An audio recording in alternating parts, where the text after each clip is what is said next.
Lorsque nous vivons dans les hormones du stress et que toute l'énergie va vers ces centres hormonaux et non pas vers le cœur, ce dernier sera bien sûr le premier organe à perdre de l'énergie.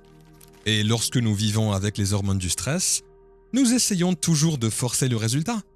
Nous essayons toujours de pousser et de faire en sorte que cela se produise parce que nous sommes de la matière qui essaye de changer la matière.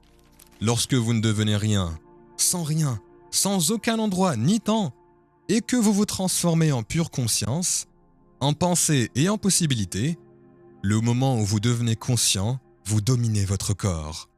Vous pouvez désormais changer quelque chose dans votre environnement et vous pouvez créer un avenir.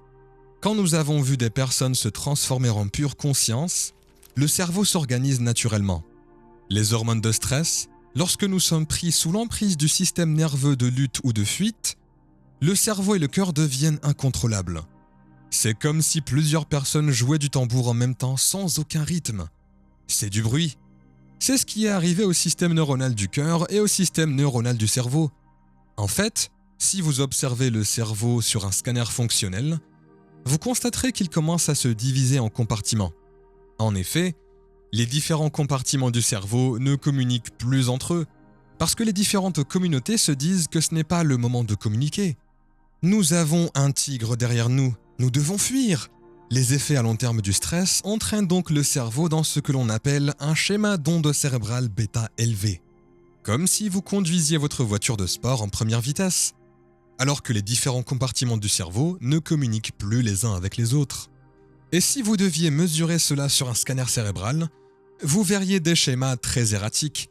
Dès que vous parvenez à la pureté de la conscience, vous vous oubliez vous-même. Voilà ma définition de la création. Au moment où cela se produit, le cerveau se dit « Dieu merci, c'est parti. Je vais pouvoir m'organiser à nouveau. » L'opérateur est finalement parti pendant quelques minutes et nous avons commencé dans cet événement, l'événement de février, à enseigner aux gens comment devenir une conscience pure. Lorsque cela s'est produit, nous avons vu le cœur des gens devenir très cohérent. Nous avons vu leur cerveau devenir très cohérent. C'est un peu ironique. Si vous voulez changer quelque chose dans votre corps, vous devez en quelque sorte oublier votre corps. Pour changer un problème dans votre vie, vous devez oublier votre vie. Vous souhaitez créer un avenir. Vous devez oublier le temps et vous devez devenir quelqu'un qui n'a ni visage, ni sexe, ni profession. Vous devez être une pure conscience. Nous avons constaté à plusieurs reprises que 91% des personnes dont le cerveau a été scanné lors de notre premier événement ont eu une amélioration de leur cerveau de plus de 80%. Le concept d'information et de transformation vise donc à vous faire comprendre que c'est possible. Toutes ces informations, toute cette science et toutes ces choses qui sortent en ce moment, c'est pour que nous en fassions quelque chose. Nous vivons une période de l'histoire où il ne suffit pas de savoir. Il s'agit d'un moment de l'histoire où nous devons savoir comment et quand nous offrons aux gens ordinaires la possibilité de comprendre la vérité sur eux-mêmes. Vous les encouragez ensuite à sortir et à essayer comme un scientifique. Je vais changer ma façon de penser et de sentir. Je devrais voir des résultats dans ma vie. Lorsque je peux faire le lien entre les réactions dans ma vie et ce que j'ai fait, je le ferai à nouveau. Nous avons donc eu des gens dans le monde entier qui se sont guéris de toutes sortes de maladies. Certains ont gagné à la loterie. Nous avons eu des gens qui ont créé de nouvelles opportunités pour eux-mêmes, parce que personne n'est assez spécial pour être exclu de ce phénomène. Et le phénomène, c'est que vous êtes un créateur. Et quand vous vivez dans les hormones du stress, vous l'oubliez. Je le fais aussi. Lorsque nous vivons dans les hormones du stress, nous essayons toujours de changer la matière en étant la matière, ou d'être un cerveau qui essaie de changer le cerveau, ou d'être la matière en essayant de changer quelque chose dans notre vie. Cependant, lorsque les gens commencent à comprendre comment utiliser ces principes, à les mettre en pratique et à les transformer en compétences, plus ils pratiquent, plus ils s'améliorent. Pensez donc à ceci. Et si vous vous leviez le matin au lieu de sortir du lit et de faire la même chose que la veille, et de suivre la même routine que vous avez suivie pendant les 5 dernières années? Et si au lieu de cela, vous vous leviez le matin et mettiez votre main sur votre cœur et que vous disiez « Je vais vous apprendre ce que c'est que d'être noble aujourd'hui. Je vais vous apprendre ce que signifie l'abondance et vous commencez à associer une intention claire à une émotion forte. Vous mémorisez ce sentiment et vous êtes capable de maintenir cet état altéré de l'esprit et du corps tout au long de la journée. Préparez-vous, car quelque chose d'inhabituel va se produire dans votre vie. C'est la loi. Et la partie la plus difficile dans tout cela est de prendre le temps de le faire. De prendre le temps pour notre être précieux et de décider « Oh Jésus, je veux être riche et me sentir abondant. Et si je veux être riche et me sentir abondant, je ne dois donc pas ressentir le manque, parce qu'une personne riche ne ressent jamais de manque. Et si je ressens le manque, je vais attirer le manque. Il n'y a que l'or qui attire l'or et rien d'autre. Lorsque nous considérons notre vie comme une initiation et que nous devons répondre chaque jour aux conditions de notre vie à partir d'un niveau d'esprit plus élevé, ne serait-il pas bon de vous poser chaque jour une question du type « Quelle est la plus haute expression de moi-même que je puisse être aujourd'hui, dans ma vie d'aujourd'hui ? Suis-je capable de faire preuve d'amour ? Puis-je être patient ? Est-ce que je peux être en plein d'énergie et d'enthousiasme ? Est-ce que je peux dire qui j'admire dans l'histoire et à qui je veux ressembler ? Vous commencez à apprendre une nouvelle façon d'être et à installer le matériel neurologique dans votre cerveau pour que les circuits soient en place. Et lorsque vous ouvrez les yeux, vous devenez quelqu'un d'autre. Et vous avez les émotions centrées sur le cœur qui se déclenchent. Vous sortez de ces centres de survie et lorsque vous ouvrez votre cœur, ceci est un fait. L'Institut des mathématiques du cœur a effectué des recherches à ce sujet. Prenez une institution claire et associez-la à une émotion forte. Et vous changez la matière. Vous changez l'ADN à distance parce que les pensées que vous avez sont comme la charge électrique dans le champ quantique. Et les sentiments que vous émettez sont comme la charge magnétique.